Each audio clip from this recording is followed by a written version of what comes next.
Hi everyone, आइए आज की इस वीडियो में हम एंशिएंट हिस्ट्री ऑफ इंडिया से रिलेटेड 30 इंपॉर्टेंट क्वेश्चंस आज की इस वीडियो में डिस्कस करने वाले हैं। ठीक है, ये आपका पार्ट 29 है। इससे पहले वाले सारे प्रीवियस पार्ट का लिंक आपको इसी वीडियो को डिस्क्रिप्शन में एक प्ले लिस्ट में प्रोवाइड कर दिया जाएगा। ठीक है, तो चलिए आज की इस वीडियो को हम लोग शुरू करते हैं। ओके, क्वेश्चन नंबर फर्स्ट क्या है जी? आपका क्वेश्चन नंबर फर्स्ट है, भारत में प्रथम महिला मुख्यमंत्री कौन थी?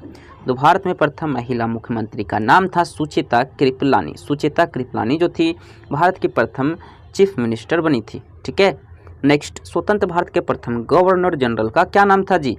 तो स्वतंत्र भारत का प्रथम गवर्नर जनरल का नाम था लॉर्ड माउंटबेटन। कौन था? तो आप बोलोगे लॉर्ड माउंटबेटन थे। ठीक है, इनकलाब जिंदाबाद का नारा किसके द्वारा दिया गया था? किसने लगाया था? तो ये नारा भगत सिंह ने लगाया था, इनकलाब जिंदाबाद। ठीक है, भारत में प्रथम सूती कपड़े का कारखाना कहाँ स्थापित हुआ था? तो आप बोलोगे मुंबई में। ओके, मुंबई में पहला सूती कपड़े का कारखाना भारत में जो है स्थापित हुआ था। ठीक है, स्वतंत्र भारत के राष्ट्रीय झंडे का डिजाइन किसने तैयार किया था? किसने बनाया था? तो ये पिंगली वेंकैया ने बनाया था। ऑप्शन नंबर डी हो जाएगा, पिंगली वेंकैया। ठीक है, बर्मा ब्रिटिश भारत से कब अलग हुआ था? तो बर्मा ब्रिटिश भारत से बर्मा जो है ब्रिटिश भारत से अलग हुआ था 1935 में। कब हुआ था? तो आप बोलोगे 1935 में। ठीक है, अमर राष्ट्रीय गीत वंदे मातरम के रचयिता कौन है? तो बंकिम चंद्र चट्टोपाध्याय इनके रचयिता है, इन्होंने ही इसकी रचना किए थे। ठीक है, भारत का पहला वायसराय कौन था? तो आप बोलोगे लॉर्ड कैनिंग। भारत का पहला वायसराय कौन था? तो आप बोलोगे लॉर्ड कैनिंग। ठीक है, नेक्स्ट, इंडिया विंग्स फ्रीडम किसका आत्मकथा है? तो अब्दुल कलाम आज़ाद साहब का ये आत्मकथा है।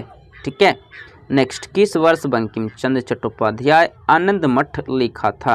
ओके, तो इसका करेक्ट आंसर हो जाएगा 1882 ईस्वी में। ठीक है जी, नेक्स्ट, भारत में प्रांतीय स्वायत्तता शुरू की गई थी। ओके, किसके द्वारा शुरू की गई थी? तो ये भारत सरकार अधिनियम 1935 द्वारा जो है भारत में प्रांतीय स्वायत्तता की शुरुआत की गई थी। ओके, भारत का पहला भारतीय गवर्नर जनरल कौन था?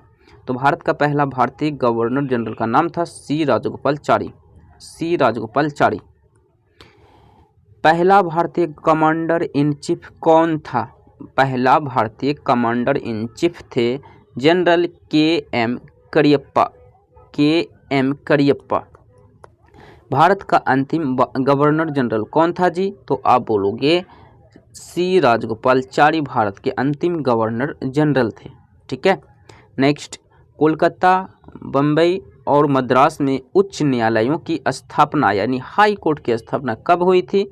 तो 1881 ईस्वी में इन सभी शहरों में उच्च न्यायालयों की स्थापना हुई थी। ठीक है, अखिल भारतीय महिला सम्मेलन की स्थापना कब हुई थी? तो अखिल भारतीय महिला सम्मेलन की स्थापना वर्ष 1927 में हुई थी। कब हुई थी? तो वर्ष 1927 में हुई थी।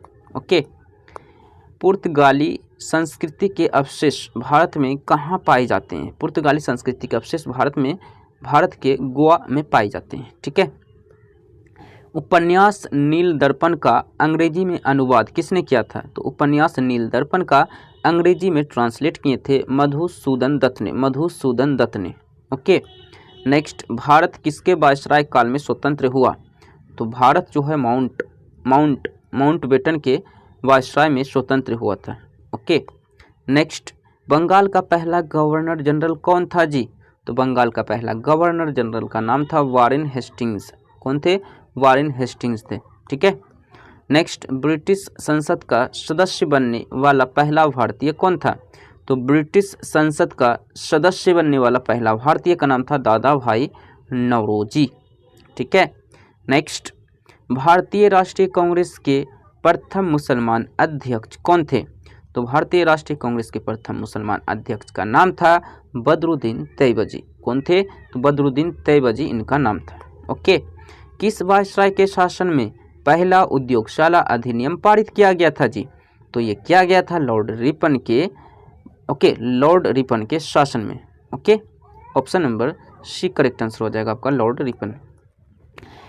प्रिजन डायरी किसने लिखी थी? प्रिजन डायरी ये लिखे थे जयप्रकाश नारायण ने। जयप्रकाश नारायण ने प्रिजन डायरी लिखे थे। ठीक है, भारत को किला किसे कहा जाता है? तो भारत को किला सरोजनी नायडू को कहा जाता है। सरोजनी नायडू को भारत को किला कहा जाता है। ओके।